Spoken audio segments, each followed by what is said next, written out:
Hello, नमस्ते। कैसे आप सब। आज की हमारी कहानी है पूछना किससे। शुरू करने से पहले please do subscribe my channel. चलिए दोस्तों, कहानी शुरू करते हैं। शीतल कैब में बैठी खिड़की से बाहर देख रही थी।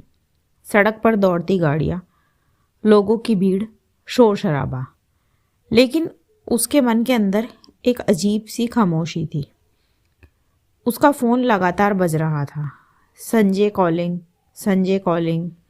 1 बार, 2 बार, 3 बार। लेकिन शीतल ने कॉल रिसीव ही नहीं किया। उसकी आंखों में न गुस्सा था न ही नफरत, बस एक गहरी थकान थी। फिर कुछ ही देर में कैब उसके मायके के गेट के सामने रुकी। शीतल ने किराया दिया, बैग उठाया और गहरी सांस लेकर अंदर चली गई। दरवाज़ा खुलते ही उसकी मम्मी सविता जी की नज़र उस पर पड़ी और वो बोली, अरे शीतल, तू अचानक कैसे आ गई बेटा। सविता जी की आंखों में खुशी झलक पड़ी। फिर उन्होंने दौड़कर शीतल को गले लगा लिया और बोली, आ जा अंदर। कितनी कमज़ोर हो गई है तू। खाना ढंग से खा रही है या नहीं।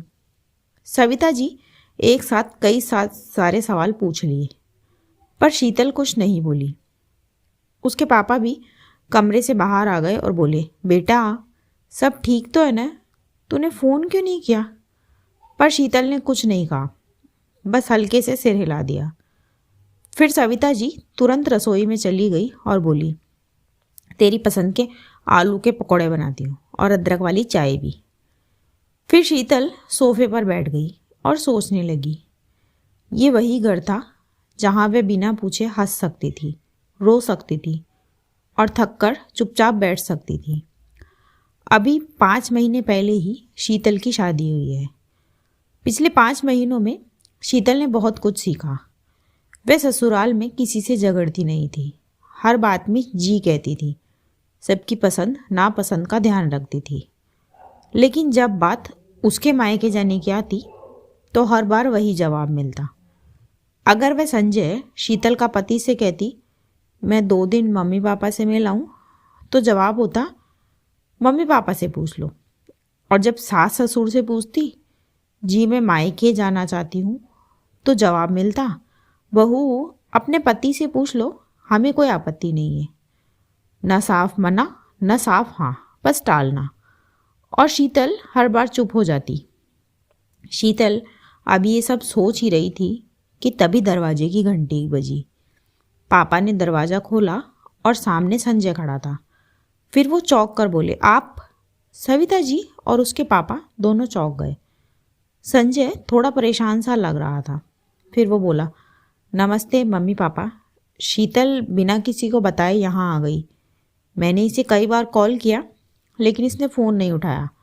मेरे मम्मी पापा को चिंता हो रही थी, बस इसीलिए मैं यहाँ चला आया। कमरे में सन्नाटा छा गया। शीतल चुपचाप बैठी रही। उसका दिल तेजी से धड़क रहा था। इससे पहले कि कोई कुछ बोले, शीतल खड़ी हो गई। फिर वो शांत और दर्द भरी आवाज़ में उसने कहना शुरू किया, हाँ मैंने किसी से कुछ नहीं कहा, क्योंकि आपके घर में अगर मैं पूछूं कि मायके जाना है तो कोई साफ जवाब ही नहीं देता। संजय उसकी तरफ देखने लगा। फिर शीतल आगे बोली, अगर मैं आपसे पूछूं तो आप कहते हो मम्मी पापा से पूछ लो, और जब उनसे पूछती हूँ तो वो कहते हैं संजय से पूछ लो। उसकी आंखें भर आई। फिर वो आगे बोली, ना तो आप लोग मना करते हो ना हाँ करते हो, बस मुझे घुमाते रहते हो। शीतल की आवाज़ अब कांप रही थी। फिर वो बोली, सबसे पहले तो मुझे ये समझ नहीं आता कि अपने मम्मी पापा से मिलने के लिए मुझे किसी की परमिशन क्यों चाहिए। कि शादी के बाद मैं सिर्फ बहू बन गई, क्या अब मैं बेटी नहीं रही। सविता जी की भी आंखें भर आई। फिर शीतल आगे बोली, फिर भी मैं रिस्पेक्ट करती हूँ, हर बार पूछती हूँ, लेकिन आप लोग मेरी भावनाएं नहीं समझते।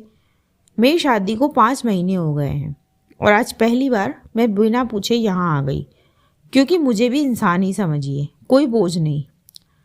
फिर सविता जी ने शीतल को गले लगा लिया और बोली, बेटा तू परेशान थी तो बता देती।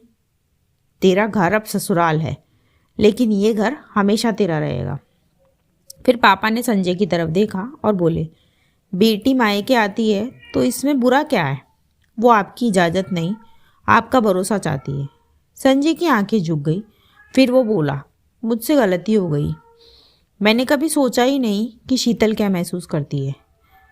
आपसे इसे पूछने की ज़रूरत नहीं पड़ेगी। वो जब चाहे अपने मम्मी पापा से मिलने आ सकती है।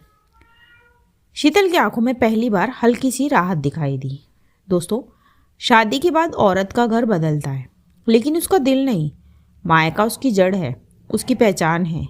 इजाज़त नहीं, सम्मान चाहिए। इसी के साथ कहानी यहीं ख़त्म होती है।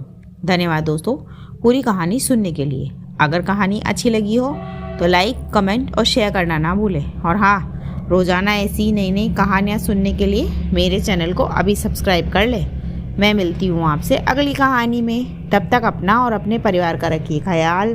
थैंक यू सो मच दोस्तों। Thanks for watching.